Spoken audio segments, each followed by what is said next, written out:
Hola, ¿cómo están ustedes? Muy buenas noches. Noches de este lunes 7 de diciembre del 2020. Ya lo saben, yo soy Carlos Baños.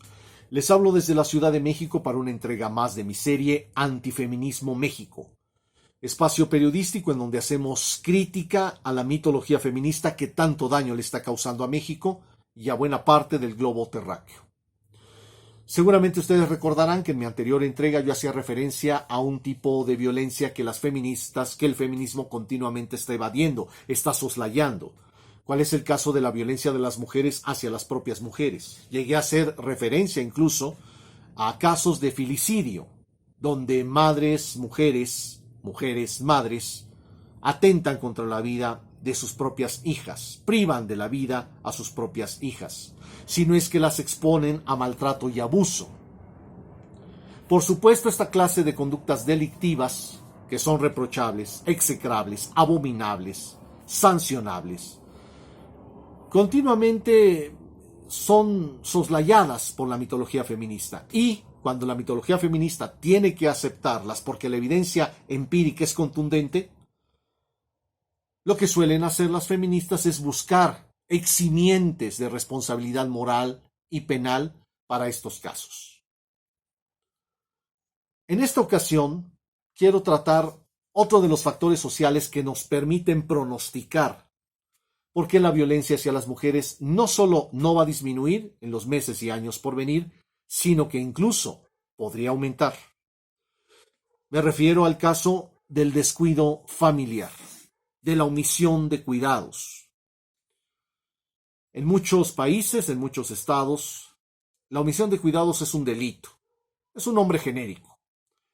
Se refiere al hecho de que las personas adultas que tienen la obligación de cuidar a un menor para que este menor no sufra menoscabo en sus derechos, cuando esa persona adulta no cumple con su obligación de cuidado, con su obligación de protección, y el menor es afectado en su esfera de sus derechos, ese adulto se vuelve total o parcialmente responsable del daño que sufra el menor.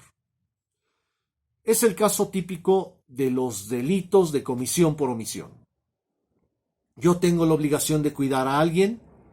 Si no lo cuido y ese alguien sufre una merma en sus derechos, yo me vuelvo responsable, total o parcialmente, de esa merma de derechos, de ese maltrato, de ese abuso, de los delitos que se cometan en contra de ese menor.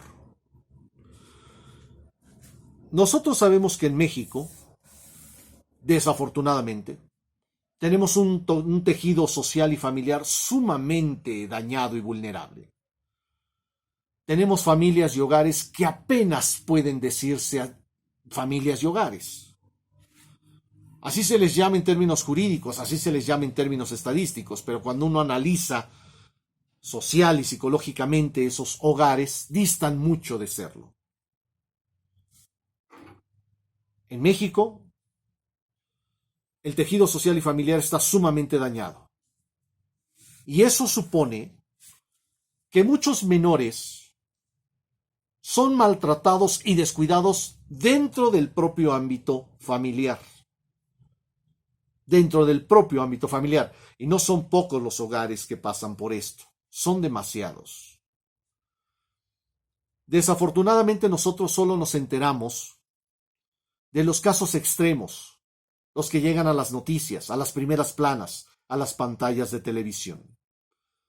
Nos enteramos, por ejemplo, hice referencia a algunos recientes, dolorosos. El caso, por ejemplo, de Valeria. Seguramente lo recordarán. Una niña de 11 años que fue violada y asesinada en Ciudad Nezahualcóyotl después de que su padre la dejó sola en el transporte público, en la combi, en el microbús, en donde iban los dos. Esto pasó en el 2017. Díganme, por favor, qué persona sensata deja a una niña de 11 años sola en el transporte público en un municipio tan complicado como Ciudad Nezahualcóyotl. Hubo omisión de cuidado, sin duda. Y eso facilita la comisión de delitos en contra de la menor. También tenemos el caso de Camila, 9 años, el municipio Valle de Chalco. Esto pasó en el 2018. Entre finales del 2018 fue, de hecho, las fiestas decembrinas del 2018 y saltando al 2019. 9 años. También fue un caso que generó mucho escándalo, mucha polémica. La niña estaba sola afuera de su casa jugando con algunos cohetes, algunos juegos pirotécnicos. Una niña de 9 años sola en la calle. ¿Dónde estaba la familia? ¿Cómo puede ser posible que eso suceda en una sociedad como México? Y quiero hacer una acotación. En Valle de Chalco, se ha declarado 2 veces la dichosa alerta de género. Un aborto mental del feminismo que no ha servido para nada. Para nada. Y no va a servir nunca. Porque está sustentada en la mitología feminista. También la nena fue violada y fue asesinada. Camila, Valle de Chalco, 9 años. Por supuesto, también hubo omisión de cuidado. ¿Qué me dicen ustedes de lo que vimos en el 2020? El caso de la niña de 10 años que iba desnuda al lado de un funcionario de Puerto Vallarta, en una camioneta, en un carro. 10 años. No supimos jamás el nombre. 10 años, desnuda, al lado de un funcionario en una camioneta oficial. Eso fue en el 2020.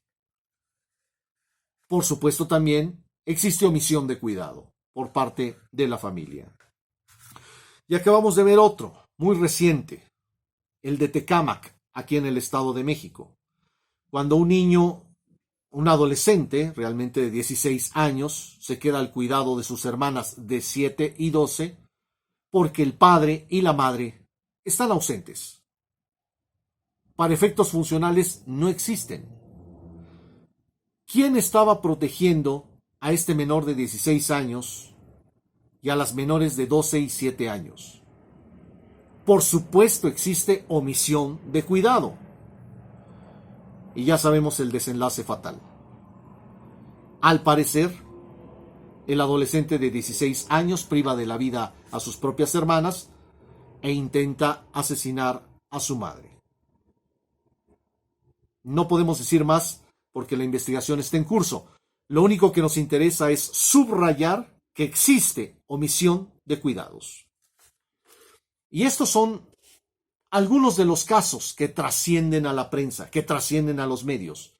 Pero ustedes se imaginan cuántos casos de estos podríamos ver a lo largo de todo el territorio nacional si tuviéramos cámaras en cada cuadra, en cada manzana, en cada colonia.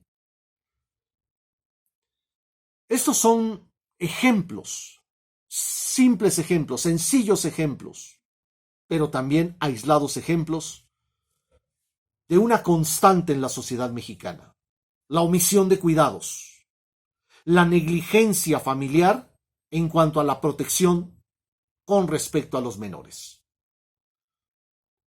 Sinceramente, ¿ustedes creen que con esta clase de tejido familiar, con esta clase de tejido social, podemos nosotros pronosticar, prever o esperar que descienda la violencia hacia las niñas, hacia las adolescentes, hacia las mujeres? Por supuesto que no. Por supuesto que no. Declaren, si quieren, para cada estado de la República 10 alertas de género.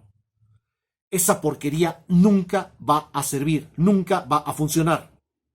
Es mitología feminista. Insisto, en el caso de Camila, municipio Valle de Chalco, Estado de México, tiene declaradas 2 alertas de género y no ha sucedido absolutamente nada. Porque son medidas mitológicas, sustentadas en la irrealidad, en la fantasmagoría, en la irracionalidad. Irracionalidad propia de la mitología feminista. No, mis queridos amigos, La violencia hacia las mujeres, hacia las niñas, hacia las adolescentes, no va a sufrir ningún cambio mientras el tejido familiar y social esté así de dañado. Así de fácil, así de sencillo, y en esta ocasión tendré que decir así de doloroso. Por supuesto, les agradezco como siempre el favor de su atención. Que pasen buena noche.